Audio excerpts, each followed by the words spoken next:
11টি মাস পরে মোদের মাঝে রমজান এলো বুঝি নতুন সাজে।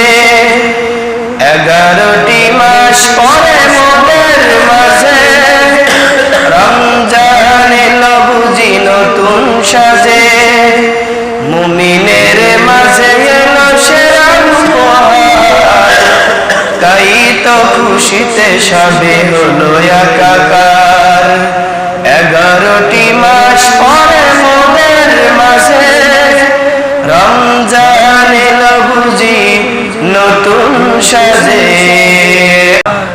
আল্লাহ তাআলা বলছেন ওয়া আনতুম আকিফুনা ফিল মাসাজিদ, তোমরা ইতিকাফ করো মসজিদে। কোথায়?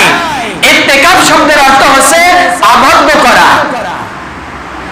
দুনিয়ার সমস্ত কাজ ছেড়ে দিয়ে আল্লাহ তাআলাকে খুশি করার জন্য, আল্লাহ তাআলাকে পাওয়ার জন্য, জান্নাতকে পাওয়ার জন্য, জাহান্নাম থেকে দূরে থাকার জন্য, দুনিয়ার সমস্ত লাভ লালসা কাজকর্ম থেকে পৃথক হয়ে একমাত্র শুধুমাত্র আল্লাহ তাআলার নৈকট্য পাওয়ার উদ্দেশ্যে মসজিদে অবস্থান করাকে বলা হয় ইতিকাফ।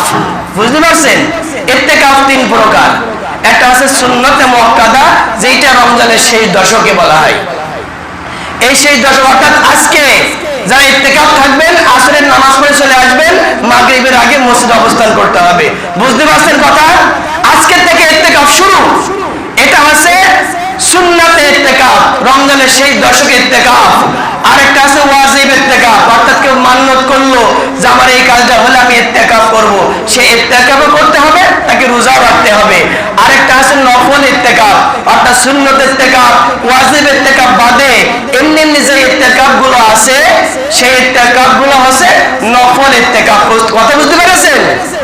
এই ইতিকাফ আল্লাহ রাসূল সাল্লাল্লাহু আলাইহি সাল্লাম এক হাদিসে আসছে যে তিনি একবার ইতিকাফ করেন নাই, সেজন্য তিনি জীবনে 30 দিন ইতিকাফ করেছেন।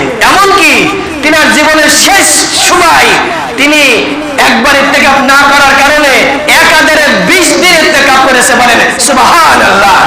এই ইতিকাফ আল্লাহ রাসূল রেখেছেন সুন্নতে মুআক্কাদা, এটা আমাদেরকেও রাখতে হবে। কিন্তু দুর্ভাগ্যের বিষয় হলো এই ইতিকাফ নিয়ে আমরাই বড়ই গোরামি করি। অনেক মসজিদে ইতিকাফ রাখতে হবে কি, বড় বড় মসজিদে প্রথম আছে হারাম শরীফ, তারপর মসজিদে নববী, তারপর মসজিদুল আকসা, এরপর বড় বড় শহরে বড় বড় মসজিদ, তারপর আছে জুম্মার মসজিদ, তারপর আছে যেখানে নামাজ হয়, বেশি মানুষ সমাগম হয়, এই সমস্ত মসজিদে ইতিকাফ করতে হবে। যারা ইতিকাফ করবে তাদেরকে তাদের সবে কদর পাওয়া কনফার্ম, নিশ্চিত। কথা বলেন ঠিক কিনা? ইতিকাফ কারা করবে? সকলেই করতে পারবে। অনেকেই মনে করে ইতিকাফ করে কিন্তু আবল তাবল কথা বলা যাবে না। কোন সময় তাসবিহ পাঠ করতে হবে, কোন সময় ইবাদত করতে হবে, নামাজ পড়তে হবে, বেশি বেশি ভালো যেই বই পুস্তকগুলো আছে কোরআন হাদিস সেইগুলো পাঠ করতে হবে। ইতিকাফ অবস্থায় চুপ থাকা এগুলো কিন্তু ঠিক হবে না। ইতিকাফ অবস্থায় বাড়ির মানুষের সাথে বিভিন্ন খারাপ কথা বলা এগুলোও করা যাবে না। ইতিকাফ অবস্থায় গুনাহের কোনো কাজ করা যাবে না, বাড়ি যাওয়া যাবে না, সবকিছুই মসজিদের ভিতরে। মসজিদের বাইরে যেতে হলে ইমার্জেন্সি কাজ ছাড়া বাইরে যাওয়া যাবে না। অনেকে বলে হুজুর তো কথা বলতে নিষেধ করেছে, তাহলে চুপ করে থাকি। চুপ করে থাকলে কিন্তু এটা হবে না, এটা কিন্তু ইতিকাফ সাথে শামিল নয়।